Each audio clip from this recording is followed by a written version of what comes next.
ದೇವರ ಪರಿಶುದ್ಧವಾದ ನಾಮಕ್ಕೆ ಸ್ತೋತ್ರ ಉಂಟಾಗಲಿ. ದೇವರ ಈ ರೀತಿಯಾಗಿ ಯೂಟ್ಯೂಬ್ ಚಾನೆಲ್ ಮುಖಾಂತರ ಮಾತನಾಡೋದಕ್ಕೆ ಸಹಾಯ ಮಾಡಿದ್ದಕ್ಕಾಗಿ ದೇವರಿಗೆ ವಂದನೆಗಳನ್ನು ಸಲ್ಲಿಸುವವನಾಗಿದ್ದೇನೆ. ದೇವರ ವಾಕ್ಯ ಹೇಳ್ತದೆ, ಲೂಕನ ಬರೆದ ಸುವಾರ್ತೆ 6ನೇ ಅಧ್ಯಾಯ ಅದರ 27-28ನೇ ವಾಕ್ಯದಲ್ಲಿ, ಕೇಳುವವರಾದ ನಿಮಗೆ ನಾನು ಹೇಳುವುದೇನೆಂದರೆ, ನಿಮ್ಮ ವೈರಿಗಳನ್ನು ಪ್ರೀತಿಸಿರಿ, ನಿಮ್ಮನ್ನು ಹಗೆ ಮಾಡುವವರಿಗೆ ಉಪಕಾರ ಮಾಡಿರಿ, ನಿಮ್ಮನ್ನು ಶಪಿಸುವವರಿಗೆ ಆಶೀರ್ವಾದ ಮಾಡಿರಿ, ನಿಮ್ಮನ್ನು ಬೈಯುವವರಿಗೋಸ್ಕರವಾಗಿ ದೇವರನ್ನು ಪ್ರಾರ್ಥಿಸಿರಿ ಎಂಬುದಾಗಿ. ಹಾಗಾದರೆ ಪ್ರಿಯ ದೇವರ ಮಕ್ಕಳೇ, ನಮ್ಮ ವೈರಿಗಳನ್ನು ನಾವು ಪ್ರೀತಿಸುವವರಾಗಿರಬೇಕು. ನಮ್ಮ ವೈರಿಗಳನ್ನು ನಾವು ಪ್ರೀತಿಸುವಾಗ ದೇವರು ನಮ್ಮನ್ನು ಅದ್ಭುತವಾಗಿ ಆಶೀರ್ವಾದ ಮಾಡುವುದನ್ನು, ನಮ್ಮ ವೈರಿಗಳು ಎಂಬುದಾಗಿ ನಾವು ನೋಡುವಾಗ ನಮ್ಮ ನೆರೆಹೊರೆಯವರನ್ನು ನಾವು ಪ್ರೀತಿಸುವವರಾಗಿರಬೇಕು. ನಮ್ಮ ನೆರೆಯವರನ್ನು ನಾವು ಗೌರವಿಸುವವರಾಗಿರಬೇಕು.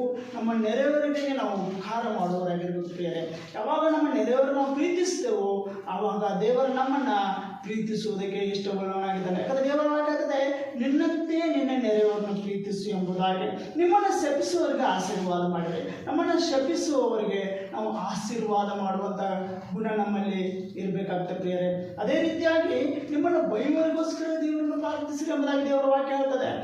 ನಮ್ಮನ್ನು ಬೈಯುವವರಿಗಾಗಿ ನಾವು ಪ್ರಾರ್ಥನೆ ಮಾಡುವಾಗ, ನಮ್ಮ ವೈರಿಗಳಿಗಾಗಿ ನಾವು ಪ್ರಾರ್ಥನೆ ಮಾಡುವಾಗ, ನಮ್ಮ ವೈರಿಗಳಿಗಾಗಿ ನಾವು ವಿಜ್ಞಾಪನೆ ಮಾಡುವಾಗ ದೇವರು ನಮ್ಮನ್ನು ಅದ್ಭುತವಾಗಿ ಆಶೀರ್ವಾದ ಮಾಡುವಾತನಾಗಿದ್ದಾನೆ. ದೇವರ ಮಕ್ಕಳು, ನಮ್ಮ ವೈರಿಗಳಿಗಾಗಿ ನಾವು ಪ್ರಾರ್ಥಿಸೋಣ, ನಮ್ಮ ವೈರಿಗಳನ್ನು ನಾವು ಪ್ರೀತಿಸೋಣ, ನಮ್ಮ ವೈರಿಗಳಿಗೆ ನಾವು ಉಪಕಾರ ಮಾಡೋಣ. ಇವೆಲ್ಲ ಗುಣಗಳು ನಮ್ಮ ಒಳಗಡೆ ಇರುವಾಗ ದೇವರು ನಮ್ಮನ್ನು ಅದ್ಭುತವಾಗಿ ಆಶೀರ್ವಾದ ಮಾಡ್ತಾನೆ. ದೇವರು ವಾಕ್ಯವನ್ನು ಆಶೀರ್ವಾದ ಮಾಡಲಿ. ಯೂಟ್ಯೂಬ್ ಚಾನಲ್ ಸಬ್ಸ್ಕ್ರೈಬ್ ಮಾಡಿ ದೇವರು ನಿಮ್ಮನ್ನು ಆಶೀರ್ವಾದ ಮಾಡುವಂತನಾಗಿದ್ದಾನೆ. ಆಮೇನ್.